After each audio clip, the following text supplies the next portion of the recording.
আমরা দুনিয়ার জমিনে কিভাবে এসেছিলাম সেটা আমরা ভুলে যাই। আল্লাহ বলেন, বান্দা ইবাদত করো না তো ছোটবেলার কথাটা একটাবার চিন্তা করো। আল্লাহু আখরাজাকুম মিন বুতুনি উম্মাহাতিকুম লা তা'লামুনা শাইআ।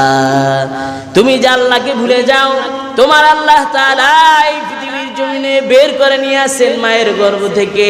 লা তা'লামুনা শাইআ, তুমি এই দুনিয়ার জমিনে আসার পর কিছুই তুমি জানতা না। কে তোমার মা, কে তোমার বাবা, কি তোমার পরিচয়, কিছুই তুমি জানতা না। কথা বলেন জানতাম কিনা? কথা বলেন জানতাম কিনা? আমাদেরকে সুন্দরভাবে মায়ের পরিচয়, বাবার পরিচয়, সমাজের পরিচয়, রাজনৈতিক পরিচয়। আজকে তুমি বড় নেতা, সেই ছোটবেলার কথাটা খেয়াল করে দেখো তো।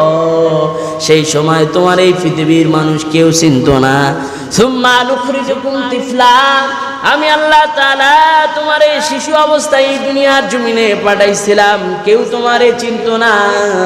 ওই শিশু অবস্থায় চাইলে পানির মধ্যে ফালাইয়া তোমাকে নিয়ে যেতে পারতাম। কথা বলেন পারতেন কিনা? এত কিছুর মধ্যে দিয়ে তোমার এই ছোটবেলা থেকে আদর আর যত্ন আর মোহাব্বত করে আমি আল্লাহ তাআলা সুন্দর একটা হায়াত দিয়ে বড় করলাম। বড় হওয়ার পর সে আল্লাহকে তুমি ভুলে গেছো বান্দা। আল্লাহকে ভুলা যাবে না, ইবাদত করতে হবে আল্লাহর।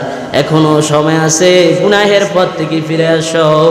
তোমার যে আল্লাহ তোমারে সৃষ্টি করেছেন সেই পথের দিকে তুমি দৌড়াও। সুবহানাল্লাহ।